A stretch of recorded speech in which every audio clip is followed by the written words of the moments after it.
Dhaggeeffattootni oduutiin jalqabaanii dubbii himaan TPLF Getaachoo Radaan yoo gurii Tigraay hin kaafamin humnoonni isaanii Finfinnee akka duulan BBC'tti hima. Getaachoon kan sagantaa Focus on Africa waliin turtii taasisee nagaa Itoophiyaa kan gufuus taa'ee karaa waraanaa kan ministeerri muummee Abiy Ahmad rakkoo jirtu furuun barbaadu jedhe. The only obstacle that's standing in the way of peaceful resolution. Danqaa tokkittiin rakkoo kana karaa nagaa furuun mudate Abiyyi rakkoo siyaasaaf fala karaa waraanaa barbaaduudha. Abiyyi uummata Tigraay irratti fedhasaa kaa'uudhaaf yaaleera. Hiree ofiin murteeffachuu irratti kutatoo waan ta'aniif filannoo gaggeessuu isaaniif adda ba'uun irratti xiyyeeffatame. Kuni seenaa keessatti tarii yeroo jalqabaaf bulchaan uummata isaa filannoo gaggeessuu isaaf waraana irratti bane.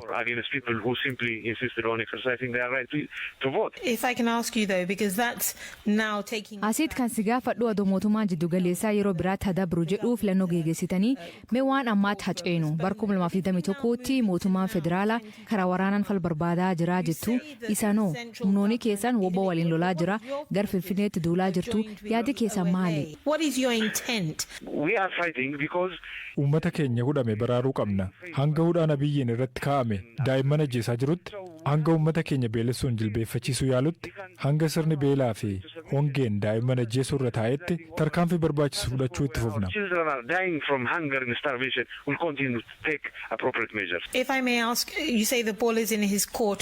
Kan jechuun gurii godhame yoo kaa'u baate nyaata fi dhiyeessiiwwan biroo akka UN jedhuutti Amaaraa, Afarii fi keessuma Tigraay keessatti namoota miliyoonaan lakkaa'aman deeggarsa barbaadanii fi fiixee beelar jiran bira hin geennetti gar Finfinnee duuluu itti fuftuu jechuu. Are you saying you will continue to march towards Addis Ababa? Very much so. Yes, that's our position. We'll continue to march. Eeyyen akkas jechuudha.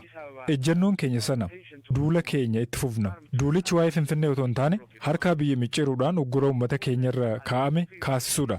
Uummata magaalaa Finfinneef kan ifa goonu kaayyoon keenya isaan shororkeessoo otoo hin taane miidhaa achii ka'u dhabamsiisuudha. Qaamni gaafatama qabu kamuu akka godhu mootummaan keenyas yaaddoo jiraattota Finfinnee hanqisuuf waan danda'amu hunda ni goona. Abiyyi gaaffii keenya tole jedhee fudhachuu qaba. Waraanicha kan jalqabe Abiyyi aalduree keenya fudhatee xumura kan itti gochuu qabusisa. Remains for Abiy to agree to our terms and put an end to the conflict. Itoophiyaa ugur deeggarsaa fi dhiyeessalee biraa ittiin himatamu agammaa dhugaa mitii jechuun fudhatama dhaabsisaa akka jiru yoo ta'u qaamoleen idil addunyaa weerar humnoonni TPLF naannolee Amaaraa fi Afarii keessatti godhan akka balaaleffatan gaafatan.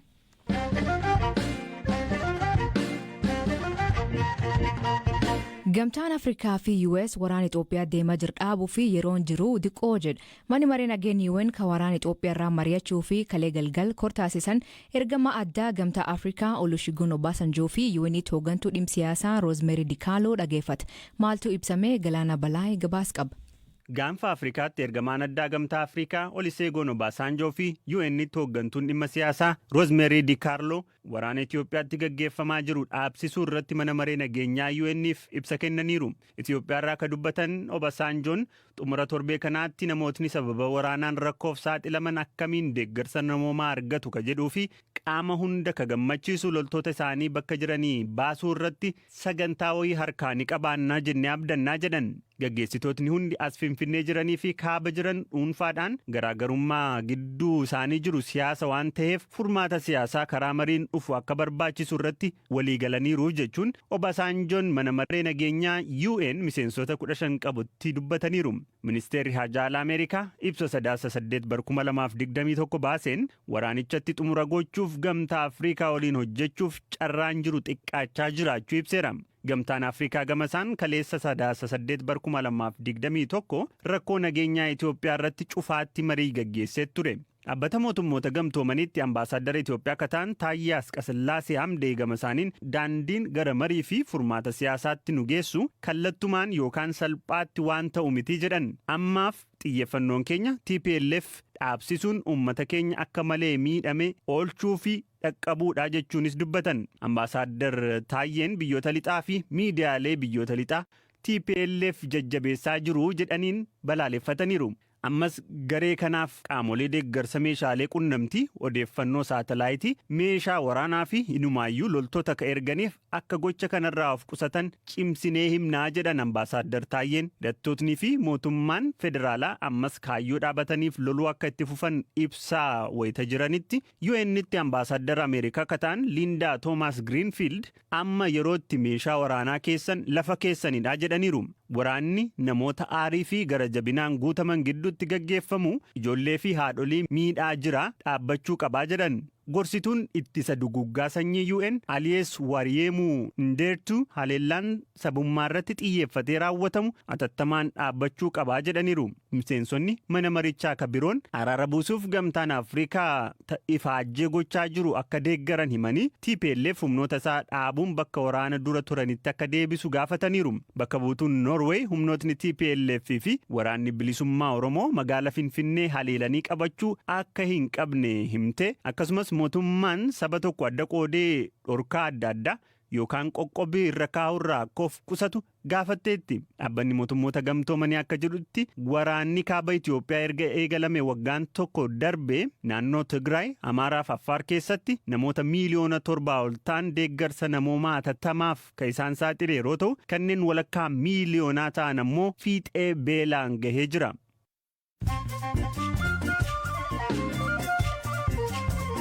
Dhaggeeffattoonni namoota gaggabaaboo addunyaa isaanii dhiyeessaa jalqabaanii dhaabbanni biyyoota gamtoomanii hojjettoonni isaa 9 fi maatiin isaanii Finfinneetti mootummaa Itoophiyaan to'atamuu hima. Dubbi himaa ministeera haajala Itoophiyaa hojjettoonni isaanii akka dhiisan gaafatamuu dubbata. Sababni isaan qabamaniif agammaa if hin godhamne. Jijjiiramni qilleensa hiyyummaa fi waraan biyya keessa fiduun nagaa Soomaaliyaa irratti dhiibbaa guddaa geessisaa jira jedhu ministeerri karoora biyyattii Gamaal Hassan kakor jijjiiram qilleensaa UK deemaa jirurraa dubbate biyyattiin macaa'insa qilleensa irratti qooddiqa qabaatullee oolafaatiin guddoo miidhamuu hima. Manni murtii Suudaan waraanni mootummaa fonqolchuun biyyatti dursaa jiru intarneetii banuu qabaa jedha. Torbe lamaan dura erga mootummaan siviilii diigame intarneetiif tajaajilli bilbilaa addaan kutamee jira. Daa'imman 25 kaayibidman barnoota kib Nigeeriyaatti du'an arra awwaalaman. Ijoolleen umriin gan 3 fi 8 gidduu jiran man barumsichaa citaa irraa ijaarameen keessatti gubachuun kaan du'anii hedduun madaan wanti bitkan kaasee agammaa hin baramne. Bokka cimaa Suudaan kibbaa roobaa tureeni namoonni miliyoon 1 ol miidhamu mootummaan biyyattii ibsa. Masriin uummata miidhamkan deeggaruu fi nyaata kiruuzii, sukaaraa, misiraa fi kanneen biroo ergan.